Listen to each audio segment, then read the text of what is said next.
بالکل ٹھیک ہے. میں آج ایک بات کر رہا تھا کسی سے, یہ جو بحث ہو رہی تھی, انہوں نے کہا جناب کون سی جماعت مسئلہ حل کر سکتی. میں کہا جماعت اب تحریک انصاف بھی آ جائے حکومت میں, مسئلے حل نہیں ہو سکتے, لیکن لوگوں کو کلوجر چاہیے. لوگ اپنی مسائل کے لیے کسی کے اوپر الزام رکھنا چاہتے ہیں. تو آج انہوں نے کہا جی کیونکہ انہوں نے الیکشن کرایا اس لیے یہ ہوا, کیونکہ انہوں نے عمران خان کو جیل میں ڈال دیا اس لیے یہ ہوا. پرابلم یہ ہے کہ اس وقت جتنے گمبھیر مسائل ہیں ان کو حل کرنا ویسے بڑا مشکل کام ہے. اگر کوئی آ بھی گیا تو مشکل بھی ہے اور آسان بھی ہے. مشکل اس لیے ہے کہ جو ریفارمز آپ کو ضرورت ہے کرنے کے لیے وہ آپ کرنے کا حوصلہ نہیں رکھتے, اسے پولیٹیکل کاسٹ, اور اگر آپ ایگزیکٹلی جو پولیٹیکل کاسٹ پولیٹیکل پارٹیز پے کرنے کے لیے تیار نہیں ہے. فار ایگزامپل یہ مفتاح صاحب زیادہ بہتر طریقے سے آپ کو بتا سکیں گے, لیکن 1000 ارب روپیہ ہم سکھ یونٹس میں ہم سال کا خرچ کر دیتے ہیں. یار بجلی کے کنڈے ٹھیک کر لیں خالی, اگر آپ دیکھیں کتنی % بجلی ہم ضائع کرتے ہیں. اس کا کوئی راکٹ سائنس نہیں ہے. آپ کو جو سکھ یونٹس ہیں آپ کو پرائیویٹائزیشن کرنی ہے, لیکن پرابلم کیا ہے کہ یہاں پہ ایک پولیٹیکل کاسٹ پے کرنے سے ڈرتے ہیں, اور دوسرا کہ اگر کوئی فیصلہ کیا تو نیب جو ہے وہ میدان میں کود پڑے گی اور میدان میں کود کے ہمیں اندر کر دے گی. کاشف صاحب یہ اس حل کی ابتدا کسی نے کرنی ہے نا, ہمیں وہ ابتدا ہوتی بھی نظر نہیں آئی. اب وعدے پہ تو بات نہیں چلے گی نا.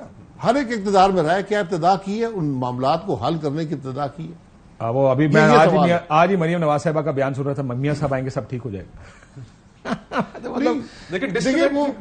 بہت اب اس پہ میں بات کر سکتا ہوں, شاید بھائی اور مفتاح بھائی نہیں کر سکتے. بات آپ سب کر سکتے. دیکھیں 64% اور 65% of Pakistan is under 30, right. اور اس اتنے بڑے طبقے کے لیے انفارچونیٹلی جو ہماری باقی جو پی ٹی آئی کے علاوہ مین اسٹریم پولیٹیکل پارٹیز ہیں وہ ان کے لیے ایکسیپٹیبل نہیں رہ گئے. اور جو کرائسس ہے اس موجودہ وقت کا, جو پولیٹیکل کرائسس ہے وہ یہ ہے کہ there is no credible opposition to Imran Khan. میرا خیال یہ ہے.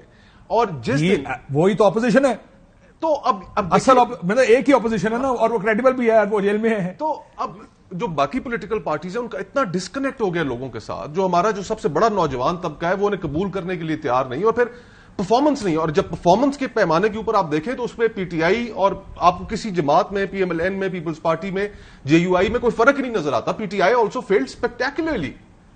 اب بزدار صاحب اگر آپ اور محمود خان صاحب آپ 70% پاکستان کو چلانے کے لیے اگر آپ ان کے حوالے کر دیں تو پھر یہ آپ کی ٹیم کی چوائس سے ہی پتہ چلتا ہے کہ آپ کتنے سیریس تھے. مفتاح صاحب, پہلے میں مفتاح صاحب سے پوچھوں, سیاسی جماعت کی جگہ ہے سب سے پہلے یہ بتائیں, کیونکہ میں نے سنا آپ لوگ پولیٹیکل پارٹی بنانے کا سوچ رہے ہیں. آئی تھاٹ پہلے یہ کرائسس کے اوپر جانے سے پہلے, کرائسس تو ایک چیز سب اگری کر رہے ہیں, جیسے میں نے شروع میں کہا ہر قسم کا کرائسس ہے اس ملک میں. وہ کرائسس میں آتا ہوں کہ یہ کیوں ایسے یہاں تک پہنچے ہم, لیکن آپ کو وہ لگتا ہے کہ سیاسی جماعت کی جگہ ہے مفتاح صاحب, کیا بنانا چاہیے آپ لوگوں کو؟ بہت شکریہ. دیکھیں میرے تو 2 لیڈر ہیں جو آپ کے ساتھ بیٹھے ہیں. اب وہ 3 ہی کر لیں, اب 3 ہی کر لیں یار, مجھے بھی ڈال دیں بیچ میں.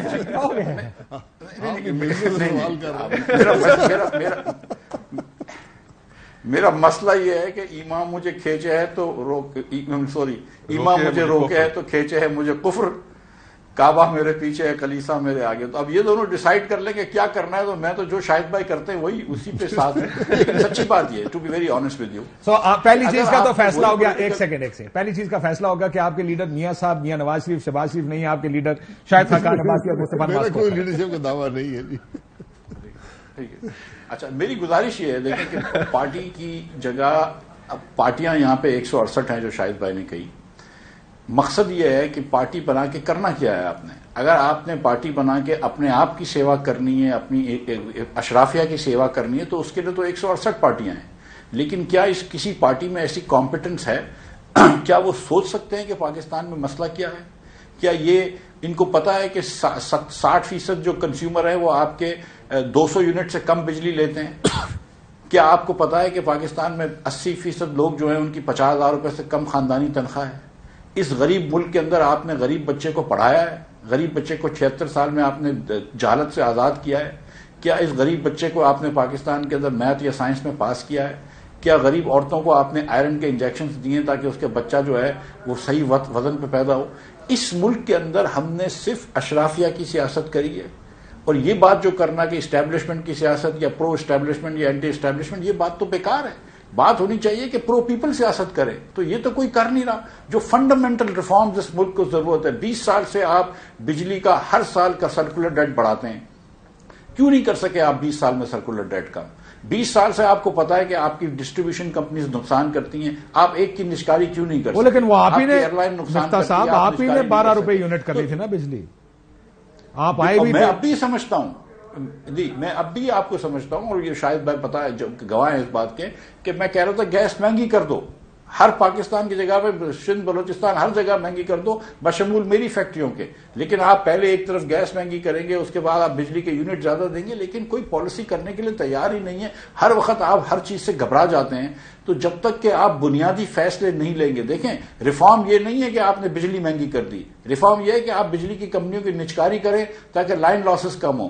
ریفارم یہ ہے کہ آپ بجلی کی کمپنیوں کی نچکاری کریں تاکہ بل کلیکشن پورا ہو. ریفارم یہ ہے کہ آپ, حکومت کا کام ہے پولیس اسٹیشن چلانا, حکومت کا کام ہے کورٹس چلانا, حکومت کا کام جو ہے وہ بچوں کو تعلیم دینا ہے, یعنی کہ کم از کم ان کو تعلیم کے کم از کم پیسے دینے ہیں. حکومت کا کام یہ نہیں ہے کہ وہ ایئر لائنیں چلائے, حکومت کا کام یہ نہیں ہے کہ وہ مہنگی بجلی بیچے.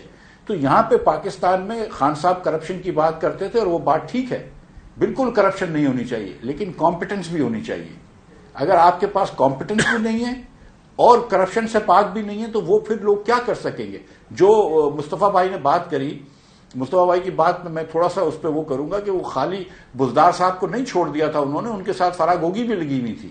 لیکن یہ کہ میں خان صاحب کی پارٹی واحد نہیں ہے. آپ یہاں دیکھتے ہیں کہ مصطفیٰ نے ایک اور اچھی بات کی, اس نے کہا میں ہی بات کر سکتا ہوں, کیونکہ آپ نے تھوڑی سیاسی پوائنٹ سکورنگ بھی کرنی ہے ساتھ میں, کیونکہ اگر آپ یہ نکالنے شروع کریں گے کس نے کس کس کو چھوڑا ہوا تھا, تو یہاں تو فہرستیں بہت بہت لمبی ہیں. یہ جو نیب کے قوانین تبدیل کیے نا مفتاح صاحب, وہ اسی لیے کیے کہ بڑے بچے بیچ میں آ رہے تھے, وہ سارے بچوں کو بھی تو بیچ میں سے نکالنا تھا.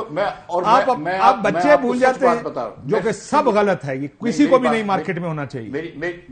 میری بات سنیے, اور یہ شاہد صاحب بیٹھے ہوئے یہاں پہ, جب ایک مرتبہ ہماری میٹنگ ہوئی تو شاہد عباسی کا یہ پوائنٹ آف ویو تھا کہ نیب کو ختم کر دیں, لیکن شاہد عباسی نے ساتھ ساتھ ایک یہ بات کہی تھی کہ جتنے کیسز مسلم لیگ والوں کے اوپر ہیں وہ چلنے دیں, تاکہ کوئی یہ انگلی نہ اٹھا سکے کہ ہم کیسز سے بھاگ رہے ہیں, کیونکہ ان کا اور میرا کیس آج تک چل رہا ہے. کہ ہم یہ نہیں کر رہے تھے کہ ہم کیسز سے بھاگ رہے ہیں, لیکن نیب کو ختم کر دیں. اور میں سمجھتا ہوں کہ یہ بات ٹھیک ہے. میں نے تو کہا تھا نیب کو ویسے ہی رہنے دیں, کہ جو عمران خان صاحب نے ہم کو بھیجا تھا جن جیلوں میں, تو ان کو بھی ذرا سا پھر پتا چلے کہ جیل جانا کیا ہوتا ہے. تو ساتھ سیاست دیکھیں, جب آپ یہ بات کرتے ہیں نا, let me tell you one thing, I am sure آپ ساروں کو یہ بات بتاتے ہوں گے. دیکھیں, جب آپ نئی سیاسی جماعت کی بات کریں گے اور ساتھ میں مسلم لیگ نون کا بیانیہ لے کر بھی ساتھ آپ چلتے ہیں نا, that's where it becomes a but of the same. کہ آپ کہتے ہیں, ابھی بات کر رہے تھے کہ جی اس کو جیل میں ڈال دیا, اس کو جیل میں ڈال دیا, یہ سیاست نہیں چلے گی, اور آپ ساتھ ہی اگلے جملے میں کہتے ہیں دیکھیں ان کو جیل کا پتہ لگنا چاہیے ہمیں کس جیل میں ڈالا تھا. پالیٹکس میں فرق تو کوئی نہیں رہے گا نا. نہیں, میں آپ سے یہ کہہ رہا ہوں کہ جو میں نے کہا تھا, میں آپ کو سچ بتا رہا ہوں کہ میں نے کہا تھا کہ نیب کو رکھیں. شاہد عباسی صاحب کہہ رہے تھے کہ نیب کو ختم کر دیں لیکن ہمارے کیس چلنے دیں. یہ بیانیہ بہت مختلف ہے مسلم لیگ کے بیانیے سے, جس نے نیب سے وہ نیب ہی ختم کر دیے. ٹھیک ہے, وہ ڈفرنٹ تھنگ. لیکن گزارش یہ ہے کہ